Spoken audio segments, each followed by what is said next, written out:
Hey guys, so there's some news for the ISA fans. Interactive brokers are now offering a stocks and shares ISA.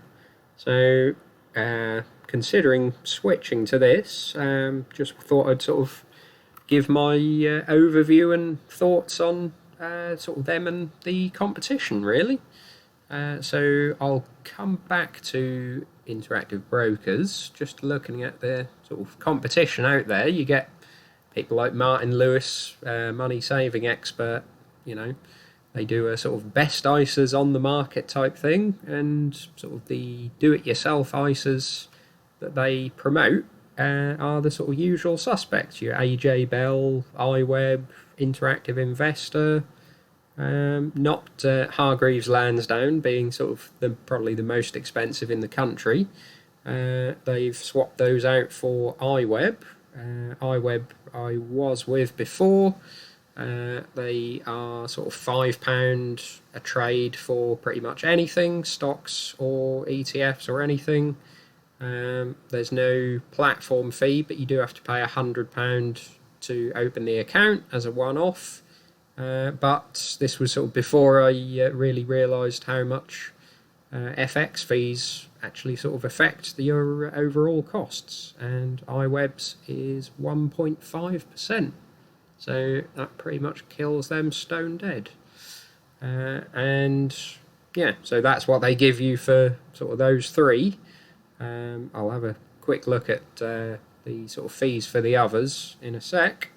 And then they give you robo advisors, which I'm not really a fan of at all. It's sort of paying a fairly high fee for an active manager, and you just sort of say, I want high risk or low risk, and that's it, and then they will do it for you. So I think people are probably a bit more intelligent than that to do it yourself at least. So I think money saving experts' picks are quite poor, to be honest. So a lot of people with Trading 212 still not open. They are planning to open very, very soon. They said early January though, so or early to mid-January, but they're not quite open yet. But for anybody else sort of still on any of these sort of old world platforms, it is worth considering. So you've got Hargreaves Lansdowne charging 12 or 11.95 a trade.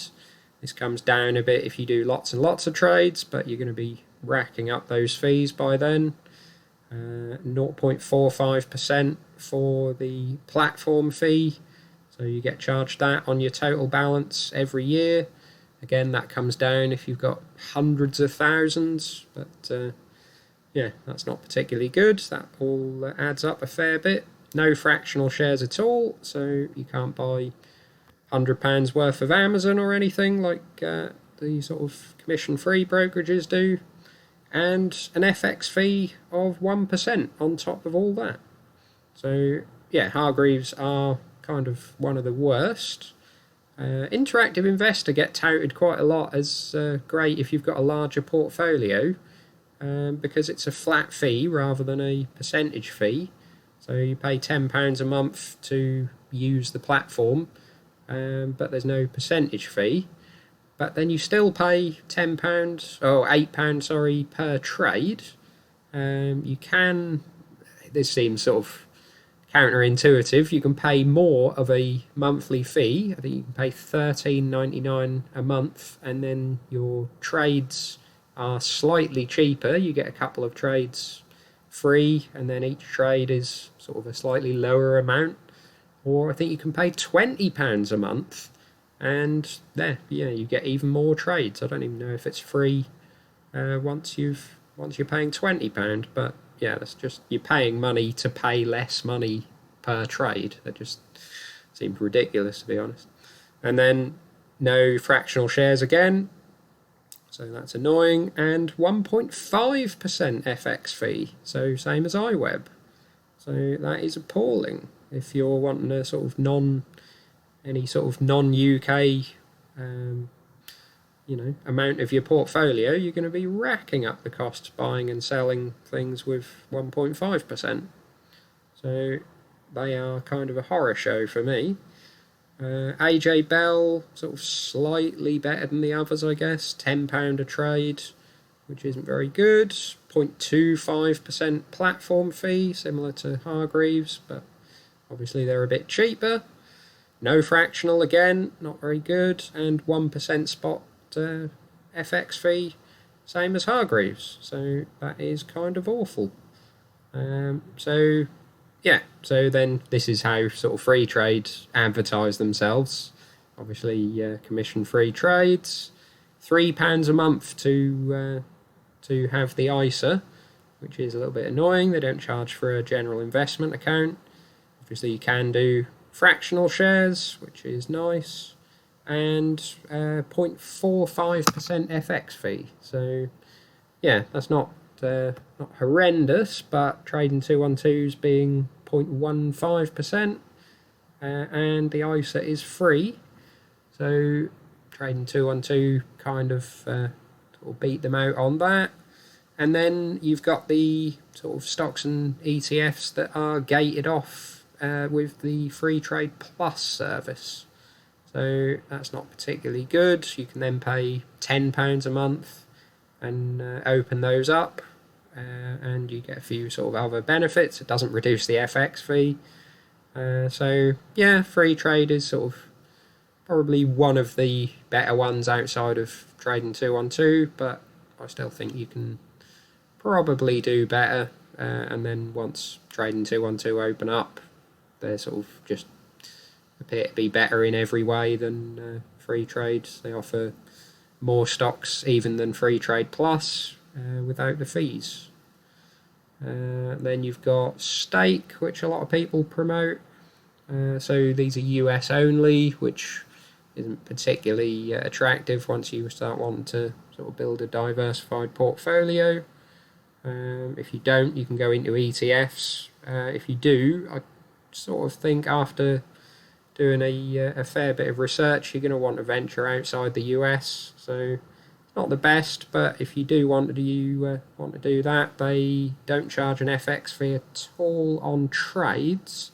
You pay 0.5% to convert your money into dollars, and then you can trade freely once it's in dollars. So yeah, it's 0.5% on the conversion, and obviously if you make a lot of trades, then you could potentially save a bit doing that. They sort of compare it to Hargreaves and Free Trade and trading 212, but yeah, doing 4 trades a month at $1,200 per trade, that seems sort of not really that realistic for an average person's portfolio, but they're obviously doing that to beef up the charges from the others and make themselves look reasonably good. So yeah, Stake not really one for me. You have got obviously Vanguard, which is, if you want to go the passive route, they're probably pretty much the best for that, other than maybe just having trading 212 and buying Vanguard funds on there. But a lot of people do like Vanguard, so they charge 0.15% platform fee per year, up to a maximum of £375. So if you've got over $250,000, it stays at £375. And that is pretty much the only fee with them. They do sort of give you sort of breakdown of other things, so transferring out there's no charge, switching funds, withdrawing and all that sort of thing, no charge, which is good. And then they sort of show you that there's fees for buying ETFs and that sort of thing, which there is with any other broker, so that's not really platform specific. And yeah, so that is sort of pretty much it. So they are pretty good, but we do kind of get sort of shafted in the UK compared to the US Vanguard. We get 79 funds. So obviously they don't do stocks, they only do Vanguard funds and ETFs, and we get 79 in total for everything: bonds, the life strategy, sort of multi-asset things, which, yeah, it's not the best. Not the best selection, but if you just want to go sort of completely passive, probably the one of the better ones to look at would be either sort of the FTSE All World or probably the FTSE Global All Cap. That's sort of the whole world, unbiased, and yeah, all in, fairly reasonable sort of expense ratio, 0.23%. You can sort of play around and try and get lower fees by doing developed world plus emerging markets and that sort of thing. Or you can maybe go for their newer ones. So they do an ESG global all cap at just 0.01% more. If you're a sort of ESG fan, a green fan. But yeah, so if you want to go the passive route, probably say go with either Vanguard or go with Trading 212 and just buy Vanguard funds or ETFs on there. So yeah, that's them. But we now have Interactive Brokers doing an ISA. So I have opened up my general investment account with them, but considering probably switching the IG account when available. So there's no minimum deposits, the commissions, so UK and most European stocks is £3 a trade, which is not the best, obviously, compared to the sort of commission-free brokers. But then you've obviously got the FX fee to consider. US stocks are $0.005 which, per share, which doesn't really add up unless you're doing a fairly large transaction. They've got a mobile app. They do fractional fractional US share dealing on companies in amounts as low as $1. So that's not too bad. They sort of give you a bit of promotional stuff on what they do and the fees and that sort of thing.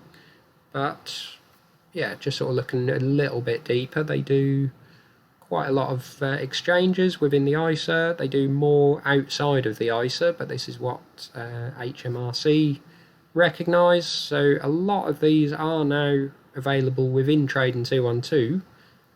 So they're sort of fighting this out, really. This would have been sort of their big selling point, but Trading 212 are sort of offering a lot of these now.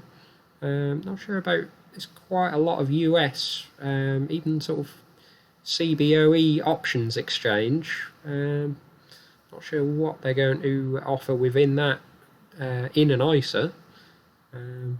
Aware that you can have options within an ISA at the moment, but they do a lot of sort of commodities trading and that sort of thing, so it would be interesting to see what you can have within there. And yeah, so if you scroll all the way to the bottom, they don't make this particularly obvious, but yeah, so the reason it was sort of quite annoying using the general investment account is, so say you've got £1, you obviously deposit in pounds if you're in the UK, and you want to buy a US stock, you have to buy dollars first, which there's a fee on that, and then, so that is sort of essentially the FX conversion fee, and then you make your trade, and sort of obviously making that trade there isn't an FX fee, and then sort of similar to stake, you could obviously buy and sell within dollars and not sort of incur much of a fee.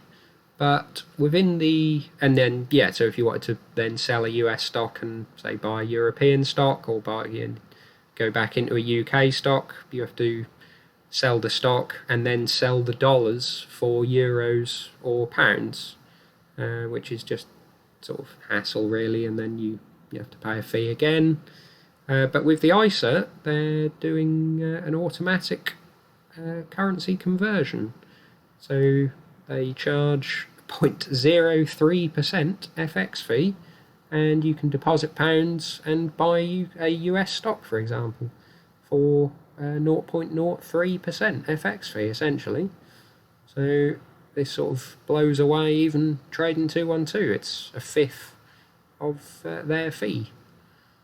So again, if you're wanting a sort of a US focused exchange, this kind of sort of destroys stakes model of the put your money into dollars and then trade within dollars, and sort of their comparison against these three. Can't imagine they're going to put interactive brokers on there because it essentially destroys their business model.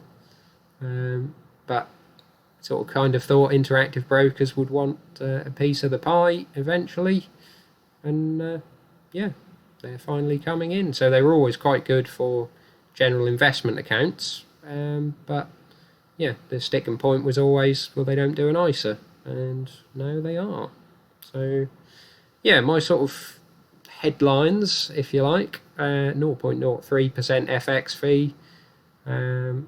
So they sort of do a fixed fee system in the general investment accounts, and that doesn't seem quite as good. They seem to have sort of dropped their fees slightly for this new ISA. £3 a trade for non-US stuff, and then sort of the very, very cheap US fees. That seems quite good. They have an inactivity fee, which is in the frequently asked questions. So if you don't spend £3 a month on fees, so essentially one US stock, non-US stock, if you make one buy, that will be £3 in a month. Then you wouldn't pay a fee, but if you don't do anything, then you will be charged £3 a month. So fairly, if you're using the account, it's probably going to be not too much trouble to spend £3 a month, and then there's no inactivity fee. A lot of stocks available, although, as I say, with trading 212, this isn't really sort of, they don't offer that much more, maybe a little bit in sort of Japanese stocks and sort of unusual exchanges, sort of European exchanges. The withdrawals, I'm not sure why they're doing this, 1 free withdrawal per month and then £7 for anything additional. Maybe just part of their way of making a bit of extra fees, but it's not going to affect that many people. If you're a sort of long-term investor, you may want to withdraw some periodically, and sort of 1 free withdrawal may be enough for you. If you start paying sort of £7 just to withdraw a little bit of money if you want it, then that would be a little bit annoying. But even in sort of, if I'm potentially going into sort of semi-retirement, you could probably work it to sort of withdraw a set amount, say, or a sort of reasonable amount once a month. So I think that's workable, if a little annoying. Fractional shares, they don't make this entirely clear whether you can do fractional on sort of European and UK stocks. If it's US only, then maybe a little bit annoying. There's some sort of very expensive European stocks that if you can't buy fractional, then that'd be a bit annoying. It's not flexible, so I don't think trading 212 is either. Some ISAs offer the sort of flexible option that, say, you deposit 20,000 in full in 1 year. If you withdraw it, then you can't put it back in. There's 20,000 in sort of deposits per year. So obviously, if you withdraw some, you've already deposited 20,000. Some ISAs will sort of, if you withdraw 5,000, say, after doing that, it reduces your limit back down and you can redeposit that 5,000. So whether they'll offer that in the future, it's not the end of the world if you're sort of depositing 20,000 every year, then it may be something to think about if you want to withdraw it. But yeah, that's not too bad. As I say, same as trading 212. And yeah, the sort of kicker for me is no in-specie transfers until later this quarter, they're saying. So a couple of months maybe if they follow through on that. so I can't transfer my IG one right away. That's what I'd be looking to do, and then that'll probably take sort of 2 or 3 months, knowing what's happened before with my IG one. I think that was probably down to iWeb partly, but yeah, so I wouldn't be able to do it right away, but does seem to be sort of where I'm going to end up going. So admittedly, I do have essentially then all of my money with one broker, if Interactive Brokers are the sort of back end of trading 212. I'm having one ISA with 212 and then one ISA with their parent company. So yeah, it's kind of consolidating my my risk, but yeah, it doesn't seem the end of the world. They're sort of, Interactive Brokers are still the biggest broker in the world, so shouldn't be any harm in that. So yeah, that's my sort of overview of the UK brokers. Yeah, let me know what you think in the comments, and if you're interested in opening an Interactive Brokers ISA. So yeah, speak to you soon.